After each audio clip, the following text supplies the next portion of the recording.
Hello, and welcome to a special session of Canvas and Paint offered by Garden City Arts.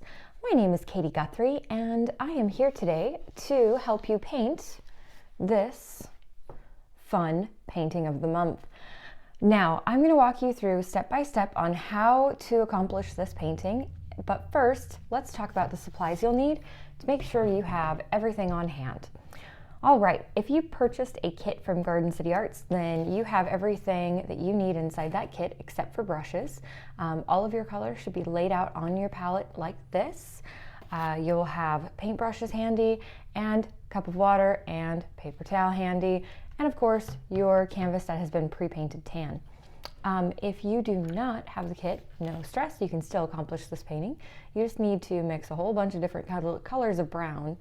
And all you need for this painting is burnt umber, burnt sienna, and white. That's it. But the ratios that you mix to accomplish the wood grain are just going to be slightly different. Okay, so if you have everything on hand, let's go ahead and get started with step number one. All right, for step number one, we're going to take the plate that you have and are probably using as your palette, and you're going to put that in the center of your canvas if you want it to look like the original painting. If you'd prefer to have it down low or wherever, you're more than welcome to move that plate around. Once you have your plate in place, go ahead and hold it with one hand and use your piece of chalk with the other to draw a nice big circle. This is going to be for your cup of coffee. In my experience, the bigger the cup, the better of coffee. So we have our cup drawn out. Now we're going to come out to the side and add a handle. That way it's not just a big circle. The handle is very simple. It tapers inwards as it touches the cup, and then it rounds out as you get further away from the cup. Okay, so kind of a trapezoid shape, but just with a rounder bottom. And once you are happy with your handle, you can set your chalk down and you can pick up a brush. I would suggest using a bigger brush for this step. If you need to, you can use a smaller wash brush to get into like the little teeny tiny spaces. Every time you use your brush for the first time, you prime it.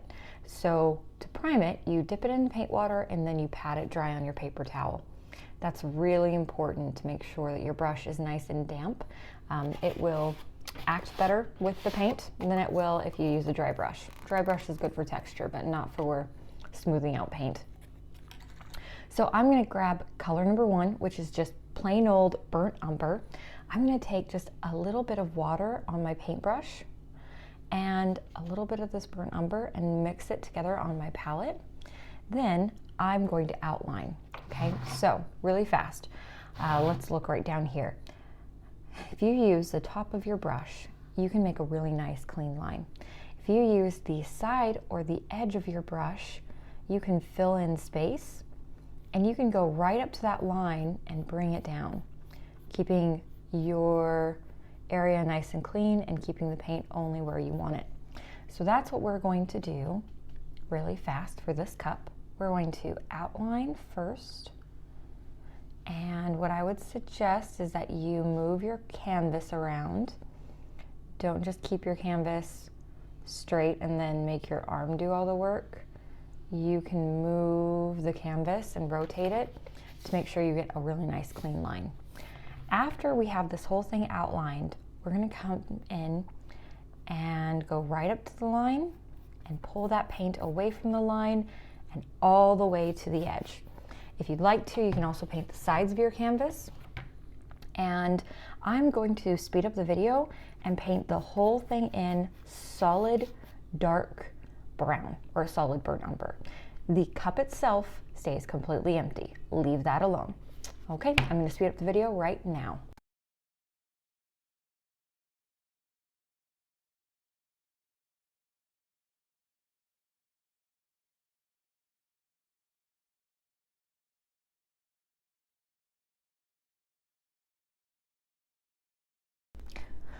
Okay, so all I need to do now is swirl, tap, and dry my brush.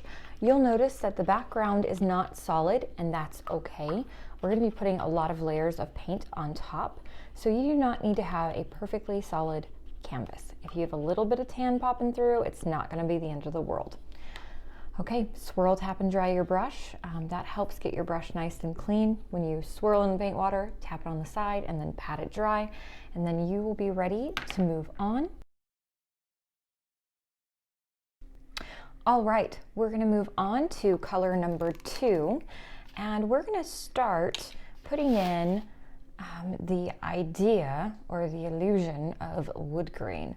So before we start with color number 2, let's go ahead and draw out our planks. So this is a wooden table, and there are planks of wood that make up this wooden table. So we're going to draw lines just to give us a reminder, and you can draw as many or as few of these as you want. I personally put in 4, and just to give us a reminder that we're breaking this up. We'll come back in and put a highlight where we have the chalk once we're to that color. But first, let's take this color. This is burnt sienna, and we're going to start with a smaller brush, about a medium wash brush, and we're going to put in the start of our wood grain. Okay, so these aren't the highlights, the actual lines that you see in the wood grain. This is like the deep, rich tones that you see on top of the darks. So again, I'm going to take color number 2, and it's important to mix a little bit of water into your paint, not only to make it fluid, more fluid and easier to work with, but also because water makes it transparent. And when you're building up subtle layers of wood, you want some transparent layers so that some of the dark shows through this richer burnt sienna wood color. Okay, so I'm going to focus maybe on the top one really fast. I'm going to show you, I can use the top of my brush. That's going to be for the highlights when we get to that point. So instead, I'm going to use the side of my brush to start putting in just the hint of this change of color in the wood. Now, I am still thinking in terms of the wood grain. Wood grain doesn't really have lots of straight lines. It has these curvy lines that kind of move through the piece kind of in a wave. Okay, so think of like waves. You can take some really some really thick paint that doesn't have water in it every once in a while and put that on. But then remember, you also want some transparent layers, so you mix the water into your paint while it's on the palette, and that allows the dark underpainting to show through. Okay, so you want a good balance of both. And now I have the base for wood grain. Do you see how it just looks more dynamic because it's not just a solid brown? It's now kind of a brown that transitions to a warmer brown and doesn't look so flat. Okay, I'm going to do that to all 4 wood planks. I'm going to speed up the video and then we'll move on to the next step.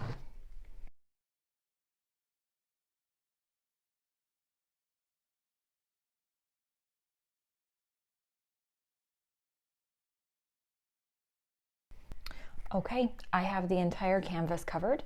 Now you can come back in after you have your big chunks of the red brown or the warm brown put in, and you can take the top edge of your brush with really thick paint and put these little lines in. And these are just little lines in the wood grain that are starting to hint to what we're going to do in the next step. We're going to add even more lines using lighter browns.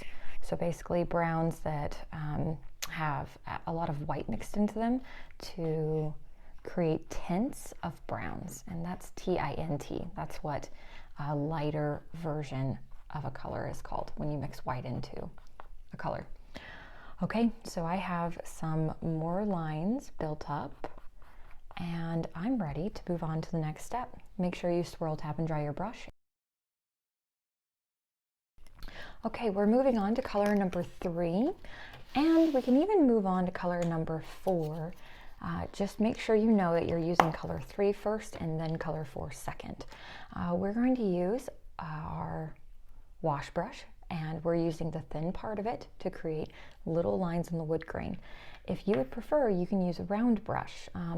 That works too. I personally like using a bigger brush, but that's just my preference. You can use the round brush. Just make sure you prime it, dip it in paint water, and pat it dry before you use it. Okay, so we're going to move on to color number 3 first. And this color I'm going to start using to create that wood grain, that wood texture.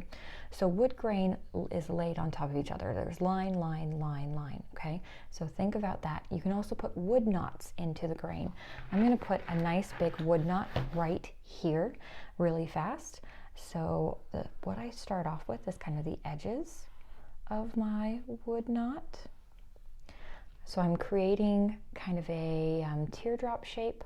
Okay, then I can come in and create what looks like almost an eye or a football shape. And then inside that, I can create a smaller eye or football shape. And I can put little lines in between to kind of create more texture. Now this is just the color number 3 first. So it's not meant to be super, super bright. It's not that most intense highlight. But what you do is after you have color number 3 on, you come in with color number 4, which is your intense highlight, and you go over some of your lines, popping what you feel like would be the most extreme parts of the wood, the most extreme highlights, and putting that in. So make sure you do color number 3 first. We're going to do that to the whole canvas. I'm going to go and kind of speed up the video a little bit, get all of my wood grain in, and then you can come back in with color number 4, and then we'll do that next and do highlights on everything.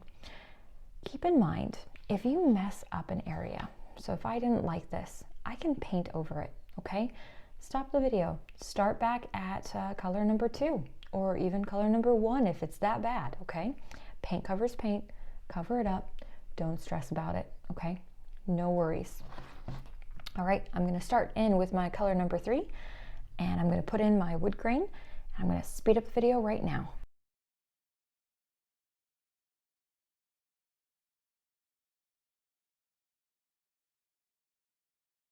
Okay, so I did all of color number 3 on the whole thing. Now I can come in with color number 4 and do exactly what I demonstrated earlier. I'm going to go over my chalk lines with this color number 4 as well. This helps separate our planks. And remember, you can mix water into your paint if you're wanting it to be a little bit transparent, or you can use solid paint and almost no water to make it bolder and less transparent or see-through. I'm just going to come in and very quickly go over a few of my lines, not everything, with this brighter, lighter color that highlights. And once I have a few highlights on here, I'm kind of staying away from the cup itself. These highlights I'm wanting to be farther away from the cup. Are going to just be kind of random, and then voila, you're done. Swirl, tap, and dry your brush, and you're ready to move on, and we have the wood grain completely done. Now, if you feel like there's an area that doesn't really feel right, what you can do is take your finger, if the paint's still wet, you can kind of soften it up, soften the edges up by smoothing it out. Or, of course, you can always go back a step and paint over something using previous colors from the last few steps. Okay, let's move on. Okay, so now that we have the background done, we can finally work on our cup of coffee. The reason we did the background first is that you'll probably notice I went over a little bit into the cup of coffee area. You probably did as well. And so we wanted to do that last so that we could cover up all of that and basically not be redoing things. So I'm going to take my piece of chalk and I'm going to draw a smaller circle inside my cup of coffee. And this smaller circle is going to be the actual opening of the cup that contains the coffee. And then everything that's left is going to be the actual cup, and we'll paint that white. So this inner circle is going to be our coffee, which is color number 5, and everything else is going to be color number 6 eventually. Okay, so let's make sure that this is exactly how you want it. Try to make as much of a circle as you possibly can. It might not be perfect, and that's okay. And I'm going to pop open color number 5. I'm going to speed up the video and do exactly what I've done in the past. Outline first and fill it in with color number 5.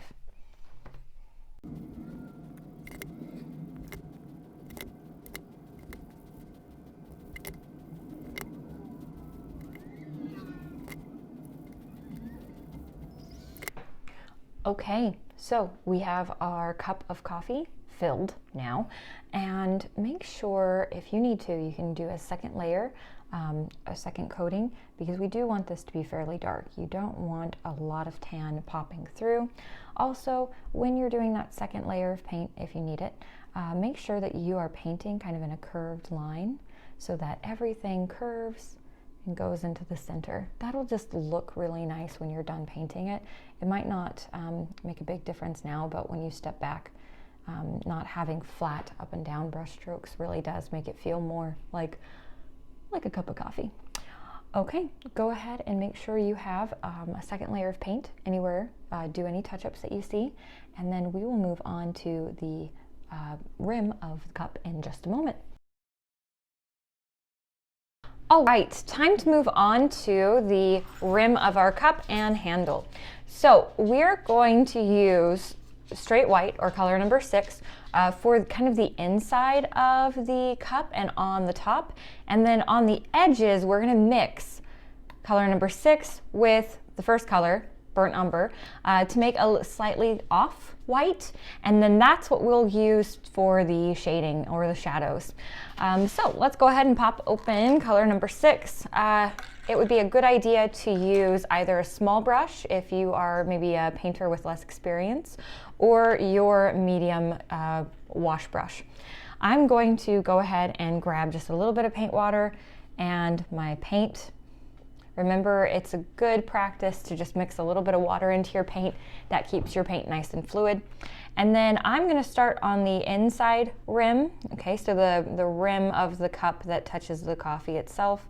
And I'm just gonna go right along, coming as close to that edge as possible, and then bringing it out, the white paint, I mean, out into kind of the center of the rim. So I'm just going to carefully do that. I'm going to do that really fast and speed up the video.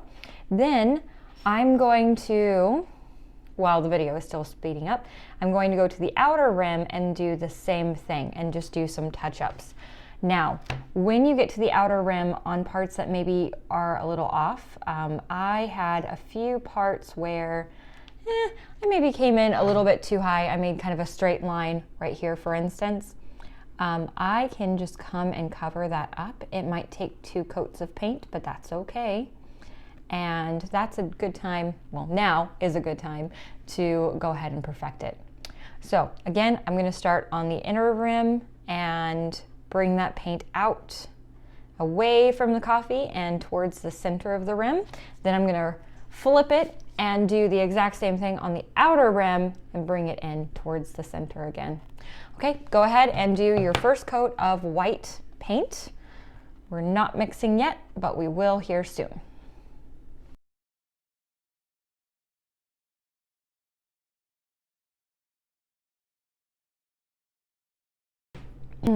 Okay, so we have the rim of our cup completely done.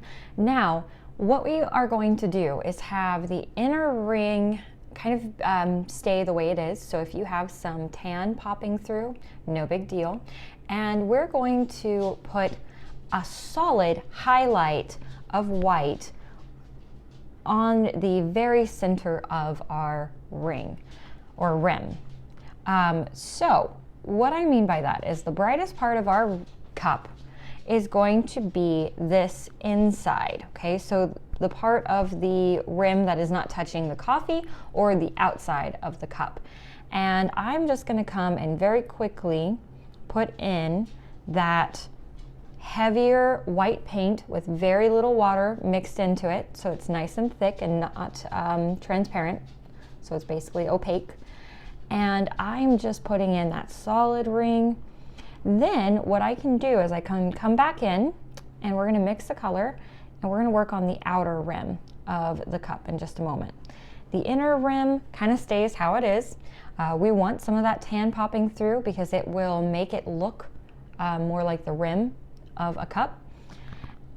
And then the outer part of the cup is going to get a shadow put on it right now. So I'm going to take the back end of my brush. I'm going to grab some white paint, quite a bit. The majority of this is going to be white paint, and just a little teeny tiny poke of the burnt umber, and I'm going to mix those colors in to make an off-white. So this is very much still white, so if you have something that looks a little too dark, just grab more white, but very much still white, just a very small amount of dark mixed into it to make it just slightly off. Okay, wipe off the back of your brush. Go ahead and make sure your brush is nice and clean, and then you're going to switch to a smaller brush. Go ahead and prime it if you haven't done so already. You could use a round brush for this step. I'm personally using my shader brush. It's just slightly smaller than my wash brush, but still has that square top. And I'm going to come to the outer rim, and I'm going to start putting this off-white on the outer rim. And what this is going to do is this is going to make my cup look a little bit 3D. It's not going to be flat anymore. It's going to be more dynamic and have a bit of form. So I'm just going to speed up the video here again. I'm going to go around and I'm going to do touch-ups. This off-white will also help cover up any mishaps that you might have had where maybe some dark is popping through the white. So I'm going to speed this up right now.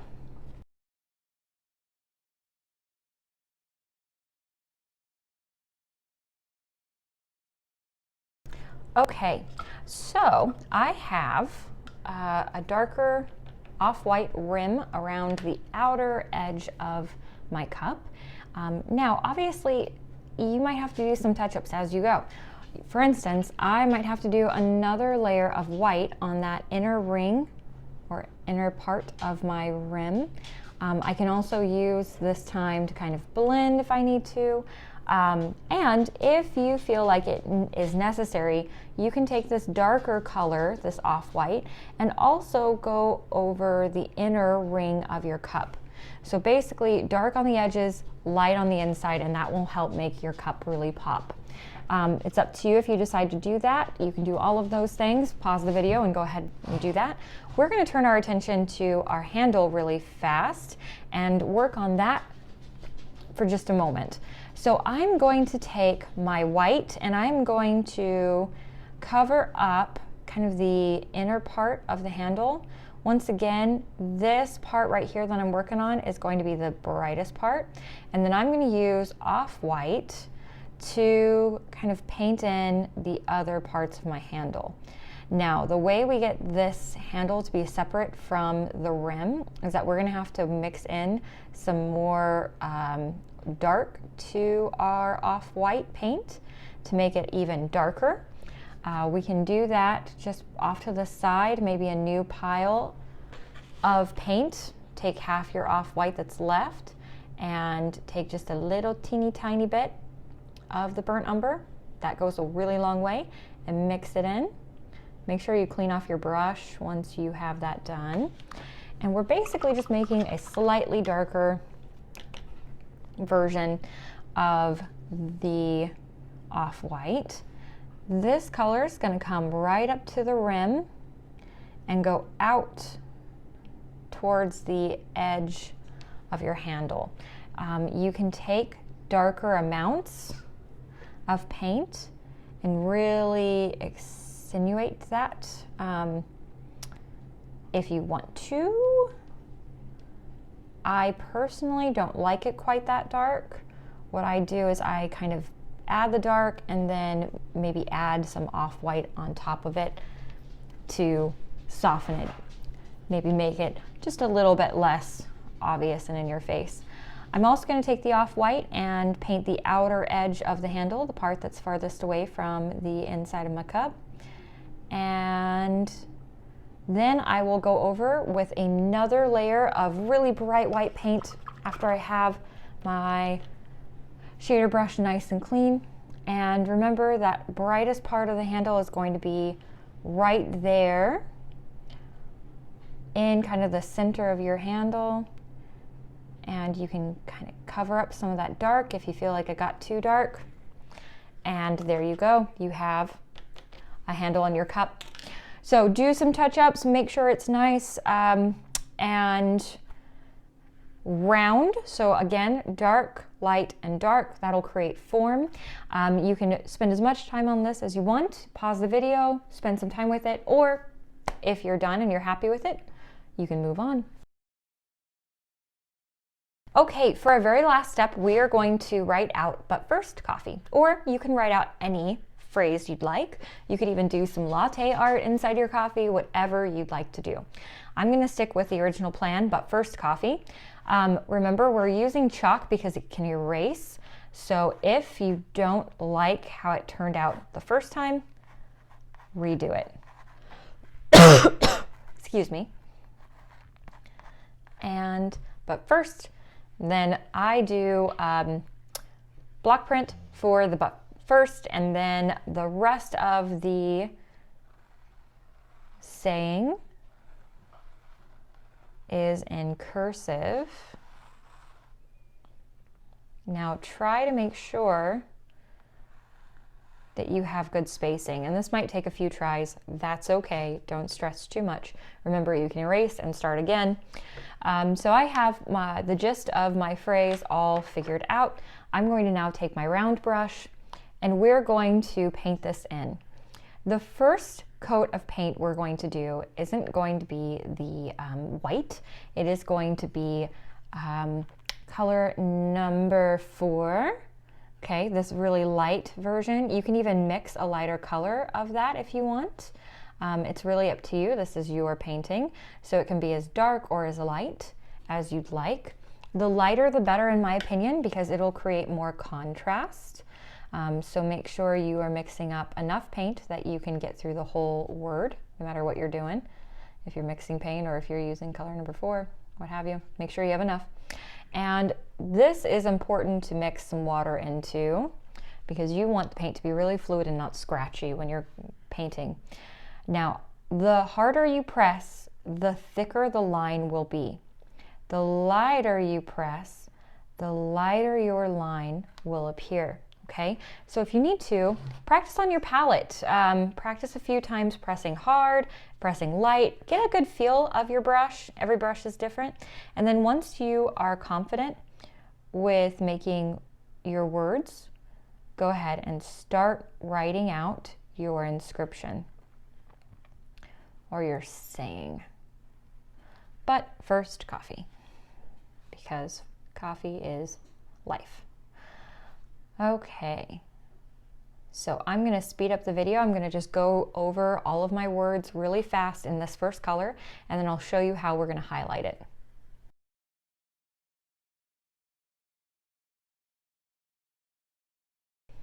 Okay, so I have but first coffee all written out. Now I want to talk to you really fast. If you made a mistake in there, no worries. You can take color number 6, which was our coffee color, and cover anything up. Or if, for instance, oh, I made a line where I didn't want it, what you do is you take a clean damp brush, make sure you have one on hand, and you can erase it if the paint doesn't dry on you first. The paint might dry on you, and if that's the case, well, then you cover it up with color number 6. I apologize, color number 5, the coffee color, the color that we used to paint in the contents of our cup. Okay, so I have but first coffee all finished. Now to make this really pop, I'm gonna take just bright white And make sure you have a little bit of water mixed into your paint. The more fluid, the easier it is to use. And then I'm going to just go over some parts of my letters to really highlight and pop them.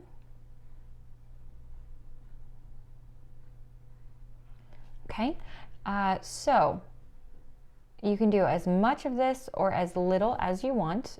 Again, this is your painting, and this really comes down to personal preference, what you think looks good or what you decide to skip. And then once you are finished, we just have one more thing to do. So we have the But First coffee. We're all finished there. Now, there's just one thing that is optional. If you're like, whew, that was a lot, I'm done, that's okay. But if you would like to just add some more dimension to your painting, you can take very watered down burnt umber, the very first color we used, and you can make a shadow around the base of your cup. What I do is I pick a side. I'm going to pretend like my light source is over here, and then that means that my shadow will be over here on this side. So I just come around and kind of darken up some of the edges on that side that's furthest away from our light source. So again, this is my light source, so over here is going to be my shadow. And it might not be something that you even notice really until you get close to the piece, but that shadow will look really nice if you put this in. Again, it's optional.